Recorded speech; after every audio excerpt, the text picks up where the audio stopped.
Hola, soy un cristiano reformado y aquí podrás escuchar mis blogs a través de estos podcasts. El concepto de ídolo es bastante amplio, no solo se refiere a las estatuas que se adoran. En la actualidad se habla mucho de los pecados de un cristiano como un ídolo, con base en Colosenses 3:5. Y está buenísimo esto, pero en este capítulo del podcast no hablaremos de eso, sino de ídolos tan camuflados que no nos damos cuenta que tenemos los cristianos. Empecemos por lo más básico de todo. ¿Qué es un ídolo? Si bien el original de la palabra hace referencia a una imagen, siendo idolatría la adoración de dicha imagen, Pablo nos deja ver en el versículo que mencionamos antes de Colosenses 3:5 que es más que eso. Aquí el apóstol menciona una lista de pecados y termina diciendo que los mismos son idolatría. Pero si un pecado no es una imagen, sino un acto en contra de la ley de Dios, ¿qué concepto tiene Pablo de ídolo?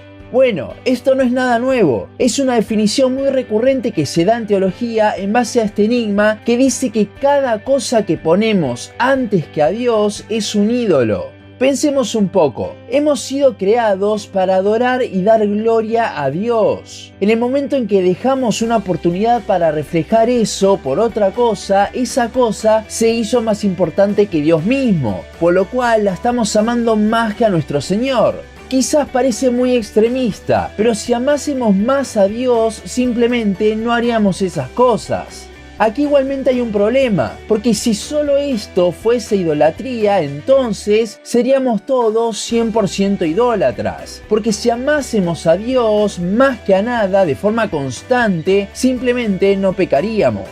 Si bien es verdad que hay momentos en los que amamos más otras cosas que a Dios, no lo calificaría directamente como idolatría, sino que cuando ya es algo repetitivo, ahí sí esa cosa se convirtió en mi ídolo por encima de Dios. Es por esto que Pablo llama a los inconversos idólatras, no porque nosotros no pequemos, sino porque ellos lo hacen de forma constante y les gusta. Esta idolatría es la que Juan llamará en su carta la práctica del pecado. Es por esto también por lo que Pablo dice que los idólatras no entrarán en el reino de los cielos. Esa es la diferencia con el cristiano. Pero no me malentienda, igualmente el cristiano tiene sus ídolos, cosas que pone antes que a Dios. Si bien es más difícil que tenga un ídolo que sea un pecado, ya que el cristiano no se deleita en el mismo, sí puede tener otras cosas. ¿Y qué serían estas cosas? Bueno, es muy común hoy en día hablar de las redes sociales como un ídolo, los videojuegos, el trabajo, la universidad, una relación, etc. ¿Por qué se habla de estas cosas como un ídolo? Por el hecho de que a causa de ellas muchas veces perdemos el tiempo y no tenemos nuestro tiempo devocional con Dios, o les dedicamos muchísimo más tiempo que a las cosas del Señor. Pero tampoco vengo a hablar de este tipo de ídolos. Es algo que ya se habla mucho y la verdad creo que no suelen ser muy difíciles de identificar, aunque en ocasiones sí son difíciles de superar. De lo que sí vengo a hablar hoy es de aquellos ídolos que pareciesen que son cosas del Señor, piadosas, y de hecho lo son, pero por la motivación de nuestro corazón terminan siendo ídolos. ¿A qué me refiero con esto? A cuando perseguimos ciertas cosas con tal afán que por más de que parezcan piadosas, en ese afán desplazamos a Cristo. Pongamos un ejemplo del cual venimos hablando bastante en los últimos capítulos del podcast y creo que es la perfecta ilustración. Esta es la obediencia. Y sí, hablo de la obediencia a Dios, pero tranquilo, seguí escuchando. La obediencia puede ser un ídolo cuando lo hacemos por la razón equivocada.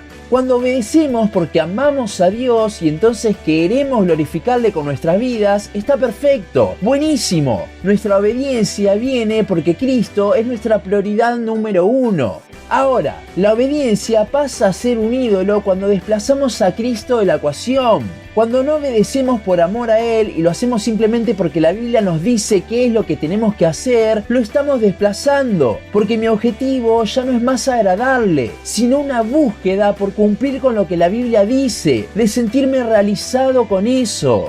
Y sí, la línea es muy fina, pero déjeme ponerlo de esta forma. Si yo busco la santificación porque quiero ser santo, entonces la santidad es mi motivación para ser obediente, por lo que esa sola santidad pasa a ocupar el lugar que Cristo debería tener, y esa obediencia termina siendo un acto de idolatría. Mi objetivo pasa a ser el yo ser santo, y entiéndase el énfasis en el yo, cuando siempre mi objetivo debería ser Cristo, glorificarle. Y si este es mi objetivo, mi motivación será el amor que le tengo, resultado de su amor. En cambio, cuando me centro en yo ser santo, mi motivación soy yo mismo. Es algo que quiero. Obedezco en un afán por ser cada vez más santo. Si bien el ídolo principal es el yo, la obediencia, entre comillas, es una de las formas de idolatría, de adorar la imagen del yo. Y sí, esa obediencia no es la verdadera, porque claramente si hacemos lo que la Biblia nos dice, pero con el fin de sentirme mejor, de llegar a algo y no teniendo mi mirada en Cristo, esa no es la obediencia de la que habla la Biblia. Y para desarrollar más sobre esto, les recomiendo que escuchen el capítulo anterior del podcast. Otro ejemplo bastante claro es la iglesia local. ¿Con qué fin vamos a la misma? Esta semana subí una foto de una frase de John MacArthur a mis redes que ilustra esto. Dice, y cito: si vas a la iglesia de una forma egoísta, en búsqueda de una bendición, has perdido el sentido de la adoración. Vamos a dar gloria, no a ser bendecidos. Fin de la cita. Cuando el fin de la iglesia, de la predicación, la alabanza, la oración, la lectura, toda la eclesiología y todo lo que se hace en la iglesia local es la edificación de los hermanos, hemos desplazado a Dios como el centro de la alabanza de la misma. Y uno puede decir, no, bueno, pero al edificarnos, Cristo está siendo exaltado. Y aquí es donde hay un problema muy grande. Al decir esto, el hecho de que Cristo sea enaltecido es una consecuencia de nuestra edificación, entre comillas, cuando en realidad debería ser al revés. El hecho de que seamos edificados en la iglesia local es una consecuencia de que estamos enalteciendo a Cristo. Al concentrarnos en nuestra edificación, estamos yendo a la iglesia por nosotros mismos y no por Dios. Es algo totalmente egoísta y que desplaza a Cristo del centro. Básicamente, un ídolo. Pongamos unos ejemplos más bien rápido. La teología es uno de ellos. Cuando nuestro fin es adquirir más conocimiento, saber más, sentirnos más sabios, entre comillas, esa teología es inútil, porque termina siendo un ídolo. La única razón para estudiar teología no está en nosotros, sino en Él. En poder interpretar de una mejor forma su palabra para conocerle aún mejor, simplemente porque le amamos. Otro ejemplo sería el servicio. Cuando servimos en la iglesia, pero por autodisciplina, porque es algo que me gusta hacer a mí, pero no teniendo a Cristo en mi mente, lo estoy desplazando de allí.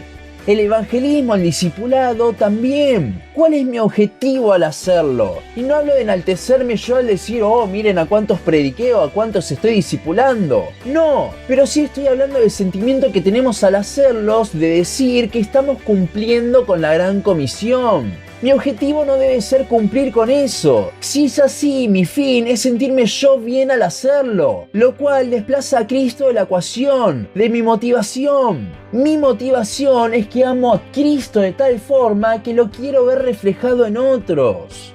Hay algo que todos estos ejemplos tienen en común. Todas son cosas que el Señor nos manda a hacer. Son cosas piadosas, buenas, pero nosotros las pervertimos transformándolas en un ídolo. ¿Cómo hacemos esto? Concentrándonos al hacerlas en el yo. En realidad, como dijimos antes en el ejemplo de la obediencia, el ídolo final de todo somos nosotros mismos. Pero es impresionante cómo usamos aún las cosas santas del Señor para complacer a este ídolo. Con todo esto que estoy hablando, no quiero que nos empecemos a martirizar por pervertir aún las cosas de Dios. Lo que quiero es intentar abrir los ojos, lo cual igualmente es una obra del Espíritu, para que examinemos las motivaciones con las que hacemos todas las cosas en la vida cristiana. Nuestra motivación siempre debe ser el amor por nuestro Salvador. En el momento en el que estoy haciendo algo guiado por otra cosa, esa cosa ha desplazado a Cristo, por lo que debemos reorientar nuestra mirada. Como vimos, son todas cosas buenas. El problema está dentro nuestro, por lo cual no debemos dejar de hacerlas, porque mismo son cosas que Dios utiliza para hacernos crecer. Pero sí debemos reorientar nuestra mirada para estar motivados por la razón correcta, nuestro hermoso Salvador. Estos son ídolos muy sutiles, pero que querramos o no, nos desplazan de nuestra mirada a nuestro Salvador, por lo cual debemos estar atentos y sobre todo, como vengo diciendo, ver siempre a Cristo. Hasta aquí nuestro podcast de hoy. Seguinos en Facebook, Instagram, YouTube y Spotify. En todas nos encontrás como Un Cristiano Reformado. También seguinos en uncristianoreformado.blogspot.com para leer el resto de nuestros blogs. Nos vemos en la siguiente ocasión.